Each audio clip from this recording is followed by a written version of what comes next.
Chairman Kerala vision. ബഹുമാനരെ, ഈ ധന്യവേദിക്ക് അധ്യക്ഷ സ്ഥാനം അലങ്കരിക്കുന്നത് COA പ്രസിഡന്റ് ശ്രീ പ്രവീൺ മോഹൻ അവർകളാണ്. നേരത്തെ 5 വർഷക്കാലം അധ്യക്ഷ പദവിയിലിരുന്ന COA എന്ന സംഘടനയെ നയിക്കുകയും 2024 വീണ്ടും ഈ പ്രസ്ഥാനത്തിന്റെ സംസ്ഥാന പ്രസിഡന്റായി തിരഞ്ഞെടുക്കപ്പെടുകയും സംഘടനയുടെ അമരക്കാരനായി തുടരുകയും ചെയ്യുന്ന വ്യക്തിത്വമാണ് ശ്രീ പ്രവീൺ മോഹൻ അവർകൾ. അടുത്തതായി നിറഞ്ഞ കൈയടിയോടുകൂടി അധ്യക്ഷ പ്രസംഗത്തിനായി ശ്രീ പ്രവീൺ മോഹൻ അവർകളെ സ്വാഗതം ചെയ്യാം, ക്ഷണിക്കാം.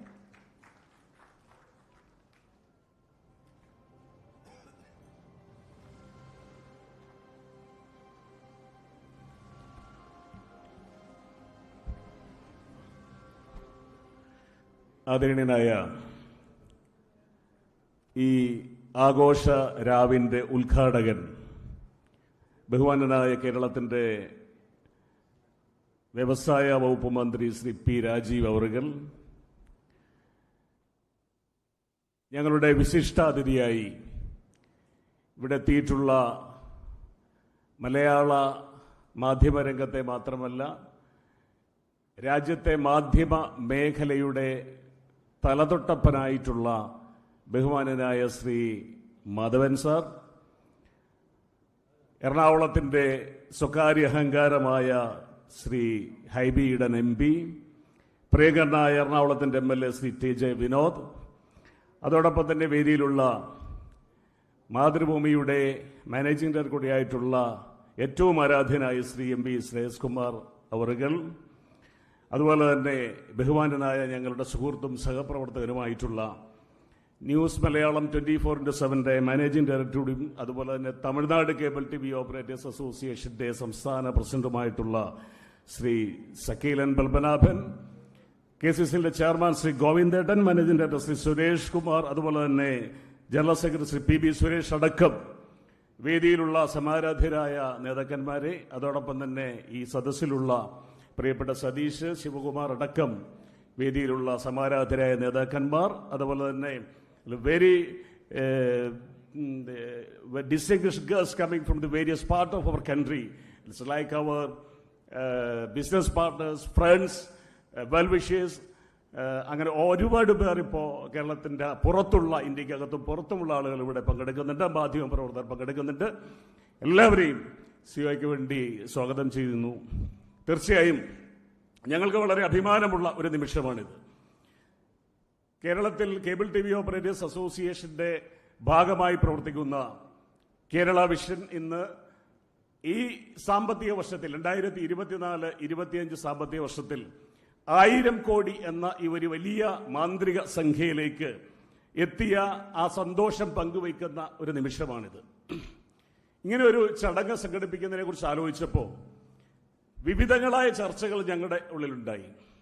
അതിലൊരു ചർച്ചയുടെ സംശയം ഇതിന് മുന്നേ ഇവിടെ ബഹുമാനനായ ഫ്ലവേഴ്സ് TVയുടെ MD സംസാരിച്ചപ്പോൾ ശ്രീധരൻ സാറ് സൂചിപ്പിച്ചു. സാധാരണഗതിയിൽ ഇങ്ങനെ ഒരു 1000 കോടി എന്ന് പറയുന്ന ഒരു വലിയ ബിസിനസ് ടേൺ ഓവർ എത്തുമ്പോൾ ഇത്ര പരസ്യമായി പത്രത്തിൽ വലിയ ഹാഫ് പേജ് പരസ്യമോ കൊടുത്ത് നിങ്ങളിതിങ്ങനെ ആഘോഷിക്കുന്നതിൻ്റെ പുറകിലെ രഹസ്യമെന്താ എന്നൊരു ചോദ്യം സ്വാഭാവികമായും പലരുടെയും മനസ്സിലുണ്ടാവുന്നൊരു ചോദ്യമായത്. കാരണം ഇതിങ്ങനെ പരസ്യമായി പറയാമോ, ഇങ്ങനെ പരസ്യമായ ഒരു ആഘോഷങ്ങളൊക്കെ വെക്കുന്നത് ശരിയാണോ, ഇനി അങ്ങനെ വെച്ചാൽ ഇനി അതിൻ്റെ പുറകെ അതിലേറ്റവും വലിയൊരു ചോദ്യം എന്നോട് ചോദിച്ചത് എൻ്റെ പ്രിയങ്കരായ സുഹൃത്ത് ശ്രീ ഷക്കീലനാണ്. അദ്ദേഹം ചോദിച്ചു, പ്രവീൺ, ഇങ്ങനെ നമ്മളിങ്ങനെ ഒരു ചടങ്ങൊക്കെ വെച്ചാൽ പിറ്റേ ദിവസം നിങ്ങളുടെ ഓഫീസിൽ ഈ ഇൻകം ടാക്സുകാരും അതേപോലെ തന്നെ GSTക്കാരും ഒക്കെ കയറി നിരങ്ങുകയല്ലേ, അല്ലെങ്കിൽ ഒരുപാട് പിരിവ് ചോദിച്ച ആൾ വരികയല്ലേ, തമിഴ്നാട്ടിൽ ഇത് പറ്റിയല്ലോ കേട്ടോ എന്ന് പറഞ്ഞു. തമിഴ്നാട്ടിലെങ്ങാനും ഇത് പറഞ്ഞു പോയ പിറ്റേ ദിവസം തൊട്ട് നമുക്ക് പോക്കറ്റിൽ നിന്ന് കൈയെടുക്കാൻ സമയം കിട്ടുകയെന്നാണ് പറഞ്ഞു. ശരിയല്ലേ? ഞാൻ പറഞ്ഞു, തമിഴ്നാടല്ല കേരളം, കേരളം മറ്റൊരു ഭൂമികയാണ്. ഇവിടെ പലതരത്തിലുള്ള പുതുമകളും പലതരത്തിലുള്ള സംസ്കാരങ്ങളും പലതരത്തിലുള്ള പരീക്ഷണങ്ങളും നടക്കുന്ന നാടാണ്. ഇവിടെ തമിഴ്നാടിൽ നിന്ന് വ്യത്യസ്തമായി കേരള വിഷൻ ഈ കാര്യം അനൗൺസ് ചെയ്യാൻ തീരുമാനിച്ചതിന്റെ പുറകിൽ മറ്റൊരു കാര്യമുണ്ട്. കാരണം 2 കാര്യങ്ങളാണ്. ഒന്ന്, നേരത്തെ സൂചിപ്പിച്ചതുപോലെ തന്നെ ഞങ്ങൾക്ക് ഒളിച്ചു വെക്കാൻ മറച്ചു വെക്കാൻ കണക്കുകളൊന്നും ഇല്ല എന്നുള്ളതാണ്. കള്ളക്കണക്കുകളൊന്നും ഞങ്ങളുടെ കണക്ക് പുസ്തകങ്ങളിലില്ല. ഞങ്ങളെ സംബന്ധിച്ച് വളരെ സുതാര്യമായി കേരളത്തിന്റെ മണ്ണിൽ ബിസിനസ് ചെയ്യുന്ന സമൂഹമാണ്. ഇത് തരത്തിൽ ഞങ്ങൾ ഈ ഒരു യാത്രക്കിടയിൽ വലിയ വെല്ലുവിളികൾ നേരിടേണ്ടി വന്നിട്ടുണ്ട്. ഞങ്ങൾക്ക് വലിയ തരത്തിലുള്ള ഞങ്ങൾ മത്സരിക്കുന്നത് ഏതെങ്കിലും ചെറുകിട മേഖലയിലെ ആളുകളോടല്ല. ഈ രാജ്യത്തിനകത്തെയും പുറത്തെയും വലിയ കോർപ്പറേറ്റ് കമ്പനികളാണ് ഞങ്ങളുടെ എതിരാളികൾ. എത്രയോ ലക്ഷക്കണക്കിന് കോടി ടേൺ ഓവറുള്ള വലിയ റിലയൻസ് പോലുള്ള, അല്ലെങ്കിൽ അതേപോലെ തന്നെ എയർടെൽ പോലുള്ള, റെയിൽടെൽ അതുപോലുള്ള വലിയ വലിയ കമ്പനികൾ, ഭാരതി എയർടെൽ പോലുള്ള വലിയ കമ്പനികൾ. അപ്പൊ അത്തരം കമ്പനികളോട് മത്സരിച്ചുകൊണ്ടാണ് കേരള വിഷൻ ഈ വലിയ നേട്ടത്തിലേക്ക് എത്തിയത്. സ്വാഭാവികമായും ഞങ്ങൾക്ക് എതിരാളികൾ കൂടും, അവർ കരുത്തുള്ളവരായതുകൊണ്ട് തന്നെ. അത്തരത്തിൽ പല പ്രതിസന്ധികളെയും ഞങ്ങൾ നേരിടേണ്ടി വന്നിട്ടുണ്ട്. ഞങ്ങളുടെ ഓഫീസുകൾ മുഴുവൻ സെൻട്രൽ GST വിഭാഗം റെയ്ഡ് നടത്തിയിട്ടുണ്ട്. ഞങ്ങളുടെ നേതാക്കന്മാരെ കസ്റ്റഡിയിൽ വെച്ചിട്ടുണ്ട്, ചോദ്യം ചെയ്തിട്ടുണ്ട് ദിവസങ്ങളോളം. പക്ഷേ ഞങ്ങളുടെ അക്കൗണ്ടുകൾ മരവിപ്പിച്ചിട്ടുണ്ട്. പക്ഷെ ഒരു തരത്തിലും നിയമത്തിന് വിധേയമല്ലാത്ത ഒരു കണക്കും കണ്ടുപിടിക്കുവാൻ, നിയമത്തിന് വിരുദ്ധമായി എന്തെങ്കിലും ചെയ്തതായിട്ട് കണ്ടുപിടിക്കാൻ ഇതുവരെ ഒരു ഏജൻസിക്കും കഴിഞ്ഞിട്ടില്ല. അതുകൊണ്ട് തന്നെയാണ് തലയുയർത്തിപ്പിടിച്ച് നെഞ്ചുറപ്പോടുകൂടി 1000 കോടി ടേൺ ഓവറിലേക്ക് കേരള വിഷൻ എത്തിയ ഈ അഭിമാന നിമിഷം കേരളം എറിഞ്ഞുകൊണ്ട് ആഘോഷിക്കുവാൻ ഞങ്ങൾ തീരുമാനിച്ചത്. മറ്റൊരു കാരണം കൂടിയുണ്ട്. കാരണം കേരളം പോലുള്ള ഈ ചെറിയ നമ്മുടെ നാട്ടിൽ ഒരുപാട് പ്രതിസന്ധികളുണ്ട് എന്ന് പറയുമ്പോൾ, അല്ലെങ്കിൽ കേരളത്തിൽ വ്യവസായിക അന്തരീക്ഷമില്ല എന്ന് പറഞ്ഞുകൊണ്ട് പലരും കേരളത്തിനെ അപമാനിക്കുമ്പോൾ, ഈ കേരളത്തിന്റെ കൊച്ചുമണ്ണിൽ ചവിട്ടി നിന്നുകൊണ്ട് ഇത്തരത്തിലുള്ള കോർപ്പറേറ്റ് ശക്തികളോട് നേർക്കുനേർ നിന്നുകൊണ്ട് ഈ മേഖലയിൽ, പ്രവർത്തിക്കുന്ന മേഖലയിൽ വിജയം കൈവരിക്കാൻ കഴിയുമെന്ന് കേരള സമൂഹത്തിന് മുമ്പിൽ തെളിയിച്ചതിന്റെ ഒരു സാക്ഷ്യപത്രം കൂടി, അത് മറ്റുള്ളവർക്ക് പ്രചോദനമാകുന്നതിന് വേണ്ടി കൂടിയാണ് കേരള വിഷൻ ഈ ഒരു തരത്തിലുള്ള ആഘോഷങ്ങൾ സംഘടിപ്പിച്ചത്. ഈ യാത്രക്കിടയിൽ ഒരുപാട് വേദനകളും ബുദ്ധിമുട്ടുകളും കഷ്ടപ്പാടുകളും അനുഭവിക്കേണ്ടി വന്നിട്ടുണ്ട്. ദാരിദ്ര്യത്തിന്റെ വേദനകൾ അനുഭവിക്കേണ്ടി വന്നിട്ടുണ്ട്.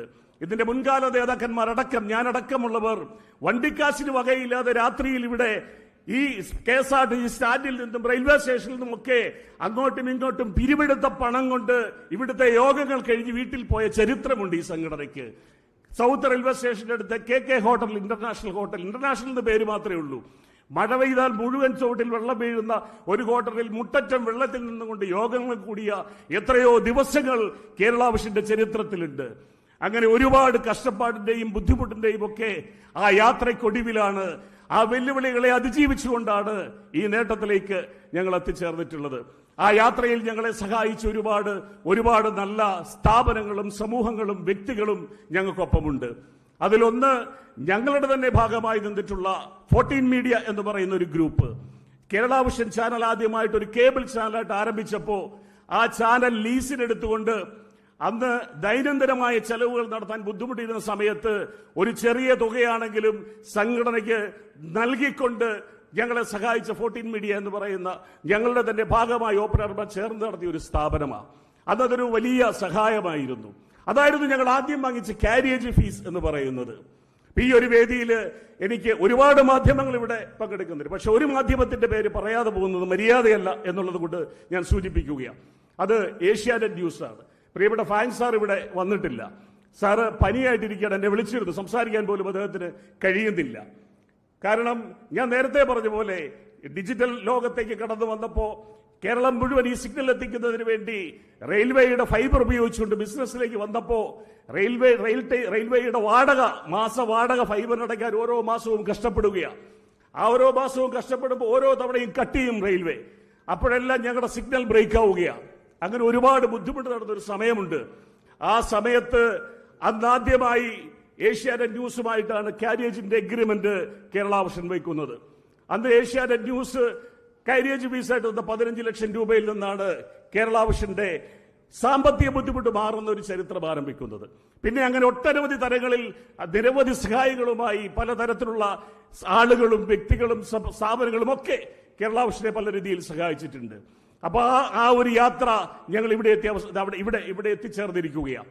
ഈ യാത്രക്കിടയിൽ മാധവൻ സാറിനെ കുറിച്ചും 2 വാക്ക് പറയാതിരുന്നാൽ ശരിയാവില്ല. കാരണം കേരളത്തിന്റെ മാധ്യമ മേഖലയിൽ ഒരു വലിയ മാറ്റത്തിന് നാന്ദി കുറിച്ച, നേതൃത്വം കൊടുത്ത ഒരു വലിയ വ്യക്തിത്വമാണ്. അപ്പൊ ഈ ഒരു ചടങ്ങിൽ വിശിഷ്ടാതിഥിയായി ആരെ വിളിക്കണം എന്ന് ഞങ്ങൾ ആലോചിച്ചു. വിശിഷ്ടാതിഥിയായി ആരെ കൊണ്ടുവരണം? അതിലാദ്യം വന്ന പേര് പ്രിയപ്പെട്ട മാധവൻ സാറിന്റെ പേരാണ്. എന്തുകൊണ്ട് മാധവൻ സാർ എന്ന് ചോദിച്ചാൽ, മാധവൻ സാർ കേരളത്തിൽ മാധ്യമത്തിന്റെ പേരിൽ മറ്റൊരു ചരിത്രം സൃഷ്ടിച്ച ആളാണ്. കാരണം ഏഷ്യാനെറ്റ് എന്ന് പറയുന്ന ഒരു ചാനൽ ഒരു കാലത്ത് ഏഷ്യാനെറ്റും നഷ്ടത്തിലായിരുന്നു. സാറിനറിയാം ആ ചരിത്രമൊക്കെ. അവിടെ നിന്നുകൊണ്ട് ഏഷ്യാനെറ്റിന്റെ ചുമലിലേറ്റി മലയാളിയുടെ പ്രിയങ്കരനാക്കി അവസാനം രാജ്യത്തെ ഏറ്റവും വലിയ ലോകത്തിലെ തന്നെ ഏറ്റവും വലിയ കമ്പനികളുമായി കൂട്ടിയത് സ്റ്റാർ ഗ്രൂപ്പിന്റെ ഭാഗമായി, അവസാനം ലോകത്തിലെ ഏറ്റവും വലിയ ഡിസ്നി ഗ്രൂപ്പിന്റെ ഭാഗമായി ഇന്ത്യയിലെ മാധ്യമ മേഖലയുടെ തലപ്പത്ത് വന്ന ആദ്യത്തെ മലയാളി എന്നുള്ള നിലയ്ക്ക് കേരളത്തിലെ മണ്ണിൽ നിന്നുകൊണ്ട് കൊച്ചു മലയാളത്തിലെ കേരള വിഷൻ ബ്രോഡ്കാസ്റ്റിംഗ് രംഗത്ത് പ്രവർത്തിക്കുന്ന ഒരു കമ്പനി 1000 കോടിയിലേക്ക് എത്തിയപ്പോ ആ ആഘോഷ ചടങ്ങിൽ ഏറ്റവും അനുയോജ്യനായ വിശിഷ്ടാതിഥി പ്രിയപ്പെട്ട മാധവൻ സാറാണ് എന്ന് ഞങ്ങൾ തീരുമാനിച്ചു. അപ്പോൾ അദ്ദേഹത്തെ ഞങ്ങൾ ക്ഷണിച്ചപ്പോ ഒരു മടിയും കൂടാതെ, കാരണം എനിക്ക് തോന്നുന്നു സാർ ഇവിടുന്ന് പോയതിനു ശേഷം പഴയ സാറിന്റെ നമ്പർ എൻ്റെ കയ്യിലുള്ളത്. അപ്പൊ ആ നമ്പറിൽ വിളിച്ചപ്പോൾ എന്നോട് പറഞ്ഞു, പ്രവീണെ ഈ നമ്പർ കയ്യിലുള്ള ആളുകൾ അപൂർവമാണ്, കാരണം ഞാനിപ്പോ വേറെ നമ്പർ ഉപയോഗിക്കുന്നത്. പക്ഷെ എന്റെ പ്രവീണെ എന്ന് വിളിച്ച് തിരിച്ചു വിളിക്കാൻ സാറിന്റെ മനസ്സിലുണ്ടായ ആ ഒരു സ്നേഹം, ആ ഒരു ബന്ധം, തീർച്ചയായും ആ ഒരു സ്നേഹമാണ്, ആ ഒരു ബന്ധമാണ് മാധവൻ സാറിനെ ഇവിടെ എത്തിച്ചത്. തീർച്ചയായും ആ നന്ദിയും കടപ്പാടും ഞങ്ങൾ ഒരിക്കലും മറക്കില്ല. ഞാൻ ദീർഘിപ്പിക്കുന്നില്ല, കാരണം ഒട്ടനവധി ആളുകൾ സംസാരിക്കാറുണ്ടെങ്കിലും ഞങ്ങളെക്കുറിച്ച് പറയാതെ പോയാൽ ഇവിടെ ഇരിക്കുന്ന വിശിഷ്ട വ്യക്തികൾക്ക് പലരും കേരള വിഷൻ എന്താണെന്ന് കൃത്യമായ ബോധ്യം ഇല്ലാതെ വരും എന്നുള്ളതുകൊണ്ട് മാത്രമാണ് ഞാൻ ചില കാര്യങ്ങൾ സൂചിപ്പിച്ചത്.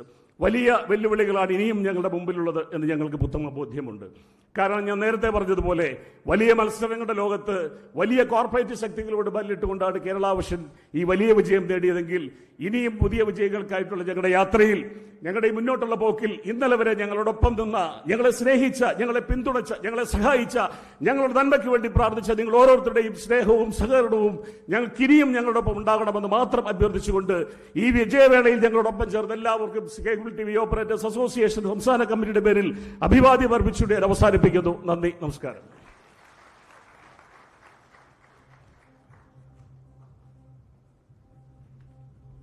ആവേശജലമായ അധ്യക്ഷ പ്രസംഗത്തിന് നന്ദി ശ്രീ പ്രവീൺ മോഹൻ സർ.